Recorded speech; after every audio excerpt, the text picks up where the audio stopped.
নমস্কাৰ, মই বিকাশ শৰ্মা। আজি মই আপোনালোকৰ আগত যথাজ্ঞানেৰে যথাসাধ্যেৰে অতি সংক্ষিপ্তকৈ ব্ৰজাৱলী ভাষাৰ বিষয়ে কিছু কথা ক'বলৈ আগবাঢ়িছোঁ। মহাপুৰুষ শ্ৰীমন্ত শংকৰদেৱ তথা তেখেতৰ সমসাময়িক কবিসকল আৰু সেইসকলকে প্ৰমুখ্য কৰি মহাপুৰুষ শ্ৰীমন্ত শংকৰদেৱ গুৰুজনাৰ পূৰ্বসূৰী যিসকল কবি যেনে মাধৱ কন্দলী, হৰিবৰ বিপ্ৰ, হেম সৰস্বতী আদি কবিসকলৰ ৰচনাত সাধাৰণতে যি অসমীয়া ভাষাৰ প্ৰাক ৰূপটো বা প্ৰাচীন অসমীয়া ভাষাৰে কাব্যসমূহ ৰচনা কৰা হৈছিল। আৰু সেই ধৰণে শংকৰদেৱৰ পৰৱৰ্তী কবিসকল যেনে অনন্ত কন্দলী, ৰাম সৰস্বতী আদিয়েও এই পুৰণি অসমীয়া ভাষাতে বা অসমীয়া ভাষা ৰূপতে তেওঁলোকৰ কাব্যসমূহ ৰচনা কৰিছিল। কিন্তু মহাপুৰুষজনাৰ কীৰ্তন বা তেওঁৰ কাব্যগ্ৰন্থকেইখনৰ ব্যতিৰেকে আমি যদি তেখেতৰ অংকীয়া নাটকেইখন নাইবা বৰগীতৰ ভাষাৰ ক্ষেত্ৰলৈ যাওঁ, তেতিয়াহ'লে বৰগীত আৰু অংকীয়া নাটৰ ভাষাটো কিন্তু এই কীৰ্তন দশম কিংবা তেনেধৰণৰ শাস্ত্ৰ কেইভাগৰ ভাষাৰ লগত নিমিলে। আৰু যি ভাষাত সেই অংকীয়া নাটকেইখন বৰগীতকেইটা ৰচনা কৰা হৈছিল, সেই ভাষাটোকে, সেই নিৰ্দিষ্ট ভাষাৰূপটোকে ব্ৰজাৱলী ভাষাৰূপে নামাকৰণ কৰা হয়। এতিয়া আমি আহোঁ ব্ৰজাৱলী ভাষানো কি। ব্ৰজাৱলী ভাষা সম্পৰ্কে বিভিন্নজন পণ্ডিতে বিভিন্ন ধৰণে মত পোষণ কৰিছে। কালিৰাম মেধিৰ মতে উত্তৰ আৰু পূৰ্ব ভাৰতৰ কৃষ্ণ ভক্তি প্ৰসাৰৰ ই এক সাধাৰণ ভাষা, অৰ্থাৎ কমন লেংগুৱেজ। আৰু এই উত্তৰ পূব ভাৰতত তেখেতৰ মতে এই নিৰ্দিষ্ট ভাষাটোৰে অৰ্থাৎ ব্ৰজাৱলী ভাষাৰ জৰিয়তে কৃষ্ণ ভক্তি প্ৰচাৰসূচক কিছুমান গীত মাতৰ ৰচনা হৈছিলে। ডক্টৰ মহেশ্বৰ নেওগদেৱৰ মতে শংকৰদেৱৰ প্ৰায় মধ্যাহ্ন জীৱনৰ সময়ত অসম, বংগ আৰু উৰিষ্যাত বিশেষকৈ ব্ৰজপ্ৰিয় কৃষ্ণক কেন্দ্ৰ কৰি কিছুমান গীত মাতেৰে একোটা কৃত্ৰিম উপভাষাৰ সৃষ্টি হৈছিল। আৰু সেই কৃত্ৰিম উপভাষাটোকে ব্ৰজবোল আৰু অসমত সাধাৰণ ভাৱত ব্ৰজাৱলী বুলি কোৱা হয়।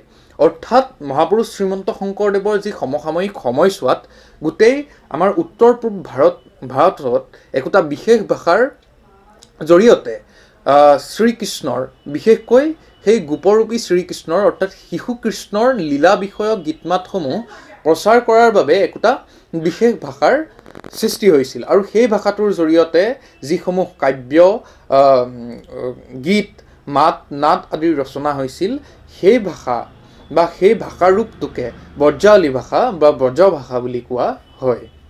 ডক্টৰ বিৰিঞ্চি কুমাৰ বৰুৱাদেৱৰ মতে ব্ৰজাৱলী ভাষাটো হৈছে মৈথিলী মিশ্ৰিত অসমীয়া ভাষা। ডক্টৰ সুনীতি কুমাৰ চেটাৰ্জীয়ে এই ব্ৰজাৱলী ভাষা সম্পৰ্কে লিখিছে, it is a kind of Maithili mixed with Bengali in Bengal and with Assamese in Assam with some earlier Apabhramsha and contemporary western Hindi Brajabhasha forms. অৰ্থাৎ যি মৈথিলী ভাষাৰ সৈতে বঙালী ভাষাটো সংমিশ্ৰণ হৈ যি বংগীয় ব্ৰজাৱলী সেই ভাষাটো গঢ় লৈছে, আৰু অসমীয়া ভাষাৰ সৈতে মৈথিলী ভাষাৰ সম্পৰ্ক ঘটি পেলাই অসমীয়া ব্ৰজাৱলী ভাষাৰ ভেটিটো গঢ় লৈছে। যি পশ্চিমা হিন্দীৰ ব্ৰজভাষা, সেই ব্ৰজভাষাৰ লগত আমাৰ অসমৰ ব্ৰজাৱলী ভাষাৰ সম্পৰ্ক নাই বুলি বহুজন পণ্ডিতে ক'ব খোজে। এতিয়া আহোঁ দ্বিতীয়টো প্ৰসংগলৈ, যে মহাপুৰুষজনাই যেতিয়া তেওঁৰ অন্যান্য কাব্যসমূহত অসমীয়া ভাষাতে লিখিছিল, যেনে কীৰ্তনেই হওক, দশমেই হওক, গুণমালাই হওক বা ভাগৱতৰ অনুবাদেই হওক, সেইসমূহ অসমীয়া ভাষাত কৰিছিল বা পুৰণি অসমীয়া ভাষাত কৰিছিল। তেনেস্থলত তেওঁ কি কাৰণে মহাপুৰুষ দুজনাই তেওঁলোকৰ বৰগীত আৰু অংকীয়া নাটসমূহত সেই ব্ৰজাৱলীৰ ভাষাৰ ব্যৱহাৰ কৰিলে, সেই সম্পৰ্কেও পণ্ডিতসকলে বিভিন্ন ধৰণে মত পোষণ কৰে। যেনে ধৰক কালিৰাম মেধিয়ে কয় যে কৃষ্ণ ভক্তি প্ৰকাশক সামান্য ভাষা হিচাপে আৰু ব্ৰজধামৰ ভাষাৰূপ সাব্যস্ত কৰি শংকৰদেৱে তেওঁৰ বৰগীত আৰু অংকত ব্ৰজাৱলী ভাষাৰ প্ৰয়োগ ঘটাইছিল।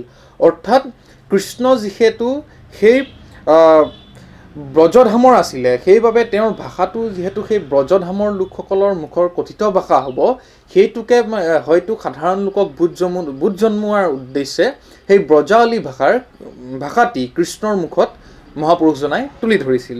তাৰ পাছত অসমীয়া সাহিত্যৰ সমীক্ষাত্মক ইতিবৃত্তৰ প্ৰণেতা ডক্টৰ সত্যেন্দ্ৰনাথ শৰ্মাদেৱে মহাপুৰুষজনাৰ ব্ৰজাৱলী ভাষাৰ বা মহাপুৰুষজনাৰ ব্ৰজাৱলী ভাষাৰ প্ৰয়োগৰ উদ্দেশ্য সম্পৰ্কে কৈছে যে কথিত ভাষা প্ৰয়োগ নকৰি ব্ৰজাৱলী ভাষাৰ প্ৰয়োগ কৰাৰ উদ্দেশ্য হ'ল নাটৰ গাম্ভীৰ্য বঢ়োৱা আৰু ব্যাপক সমাজ এটাক আকৰ্ষণ কৰা। অৰ্থাৎ যদি মহাপুৰুষজনাৰ হয়তো বোধ হৈছিল যে সাধাৰণ কথিত ভাষা এটা ব্যৱহাৰ কৰিলে অংকীয়া নাটৰ কিংবা বৰগীতৰ গুৰুত্ব কমি যাব পাৰে, আৰু তদুপৰি সাধাৰণতে অসমীয়া ভাষা যিহেতু অসম মূলকৰ ভাষা, এই অসমৰ মানুহখিনিৰহে অসমীয়া ভাষাটো বোধগম্য হয়, সেয়েহে তেখেতে অসম, বংগ, উৰিষ্যা এই গোটেই এলেকাটোৰ মানুহখিনিৰ বোধগম্য হোৱাকৈ বা এই গোটেই অঞ্চলটোৰ মানুহখিনিয়ে বুজিব পৰাকৈ এটা সুকীয়া সাহিত্যিক ভাষাৰ ব্যৱহাৰ কৰিছিল, আৰু সেইটোৱে হৈছে ব্ৰজাৱলী ভাষা। আৰু সেই ব্ৰজাৱলী ভাষাটোৰ জৰিয়তে তেওঁ অসমৰ কৃষ্ণ ভক্তিৰ যিটো ধাৰা, সেই ধাৰাটোক এখন সৰ্বভাৰতীয় প্ৰেক্ষাপটলৈ নিয়াৰ প্ৰয়াস কৰিছিল। প্ৰত্নতাত্ত্বিক তথা পণ্ডিত ৰাজমোহন নাথেও ডক্টৰ সত্যেন্দ্ৰনাথ শৰ্মাৰ দৰেই কৈছে যে এই ভাষাৰ অৰ্থাৎ ব্ৰজাৱলী ভাষাৰ যোগেদি এই দেশৰ মানুহে আন ঠাইৰ বৈষ্ণৱসকলৰ লগত সহজে মিলিব পাৰিব। যিহেতু অসম আৰু গোটেই পূব ভাৰতৰ এটা উমৈহতীয়া ভাষাৰ দৰে ব্ৰজাৱলী ভাষাটোৱে কাম কৰে, সেইবাবে ব্ৰজাৱলী ভাষাটোৰ জৰিয়তে অসমৰ বৈষ্ণৱসকলে সৰ্বভাৰতীয় বৈষ্ণৱ পৰম্পৰাতে বা সৰ্বভাৰতীয় লোকসকলৰ মাজতে একোটা সমন্বয়ৰ ভাৱ গঢ়ি তুলিব পাৰে বুলি ৰাজমোহন নাথে মত পোষণ কৰিছে। তেওঁ পুনৰ কৈছে যে অসমৰ বৈষ্ণৱসকলক সৰ্বভাৰতীয় বৈষ্ণৱৰ সৈতে একে শাৰীত ঠাই দিয়াটোৱেই মহাপুৰুষজনাৰ উদ্দেশ্য আছিল। সাহিত্যাচাৰ্য ডক্টৰ হৰিনাথ শৰ্মাদলৈও প্ৰায় একেধৰণেই কৈছে যে ধৰ্মমূলক নাট আৰু গীতবোৰৰ গাম্ভীৰ্য অটুট ৰখাৰ কাৰণে আৰু লগতে নিজ দেশৰ উপৰিও আন ঠাইৰ বৈষ্ণৱসকলৰ সেইবোৰ বুজাৰ সুবিধাৰ কাৰণে তাত ব্ৰজাৱলী ভাষাৰ ব্যৱহাৰ কৰিছিল বুলি অনুমান কৰিব পাৰি। অৰ্থাৎ আমাৰ অসমৰ ধৰ্মমূলক নাট অৰ্থাৎ অংকীয়া নাটসমূহ আৰু গীতসমূহৰ যি গাম্ভীৰ্য, সেই গাম্ভীৰ্যটো হয়তো মহাপুৰুষজনাই কথিত ভাষা ব্যৱহাৰ কৰাৰ তুলনাত ব্ৰজাৱলী ভাষাটো ব্যৱহাৰ কৰিলে অধিকভাৱে গাম্ভীৰ্যপূৰ্ণ হ'ব বুলি তেওঁ ভাবিছিল, আৰু সেইবাবে ব্ৰজাৱলী ভাষাটো হয়তো ব্যৱহাৰ কৰিছিল। নতুবা তেওঁৰ যি গীত আৰু অংকীয়া নাটসমূহ, সেই অংকীয়া নাটসমূহ তেখেতে অসম মূলকৰ ভিতৰতে এমুঠিমান অসমীয়া ভাষা কোৱা লোকসকলৰ মাজতে সীমাবদ্ধ নাৰাখি গোটেই এলেকাটোৰ গোটেই পূব ভাৰতৰ সকলোৰে বোধগম্য হোৱাকৈ সেইবাবে কৰিবৰ বাবে তেখেতে এই অংকীয়া নাট আৰু বৰগীতসমূহ ব্ৰজাৱলী ভাষাত ৰচনা কৰিছিল বুলি হৰিনাথ শৰ্মাদলৈয়ে অনুমান কৰিব খোজে। আৰু থুলমূলকৈ এই গোটেই বিষয়কেইটা বিচাৰ কৰি পেলাই আমি ক'ব পাৰোঁ যে অংকীয়া নাটত মহাপুৰুষজনাই ব্ৰজাৱলী ভাষাৰ ব্যৱহাৰ কৰাটো এনেকুৱাও হ'ব পাৰে যে যিহেতু আমাৰ সমাজত এটা দৃষ্টিভংগী আছিল যে সংস্কৃত দেৱভাষা আৰু ভগৱানে সংস্কৃত কয়, গতিকে সংস্কৃতৰ পৰা যেতিয়া অংকীয়া নাটখনক কৃষ্ণই হওক শিৱই হওক বিভিন্ন চৰিত্ৰ যেতিয়া প্ৰৱেশ ঘটিব, সেই চৰিত্ৰসমূহ যদি আহি সমাজত কথিত ভাষা কয়হি, তেওঁলোকৰ চৰিত্ৰৰ যিটো গৰিমা, সেই গৰিমাটো কিছু পৰিমাণে ম্লান পাব বুলি হয়তো মহাপুৰুষজনাই ভাবিছিল, আৰু সেইবাবে মহাপুৰুষজনাই অংকীয়া নাটসমূহত প্ৰতিটো চৰিত্ৰৰ মুখত ব্ৰজাৱলী ভাষাৰ ৰহণ সানি দিছিল। আৰু ঠিক তেনেদৰে বৰগীতসমূহো গোটেই ভাৰতৰ বা পূব ভাৰতীয় যি আৰ্যমূলীয় মানুহ বা আৰ্যমূলীয় লোকসকল, তেওঁলোকৰ মাজত যাতে বৰগীত সহজে বোধগম্য হয়, সহজে সকলোৱে তাৰ মূল তত্ত্বসমূহ আয়ত্ত কৰিব পাৰে, সেই বিশাল সমাজখনৰ সৈতে পৰিচয় কৰি দিবৰ বাবেই মহাপুৰুষজনাই বৰগীতসমূহৰ ভাষাও ব্ৰজাৱলী ৰূপে বাছি লৈছিল বুলি অনুমান কৰিব পৰা যায়। মুঠৰ ওপৰত ব্ৰজাৱলী ভাষাৰ ব্যৱহাৰে অসমৰ যি নৱবৈষ্ণৱ ধৰ্মৰ পৰম্পৰা, সেই নৱবৈষ্ণৱ ধৰ্মক এখন বিস্তৃত সমাজলৈ লৈ যোৱাত বিশেষভাৱে অৰিহণা যোগাইছিল। আজি আমি অতি চমুকৈ এই ব্ৰজাৱলী ভাষাৰ বিষয়ে যথাসাধ্যে কিছু কথা কোৱাৰ যত্ন কৰিলোঁ।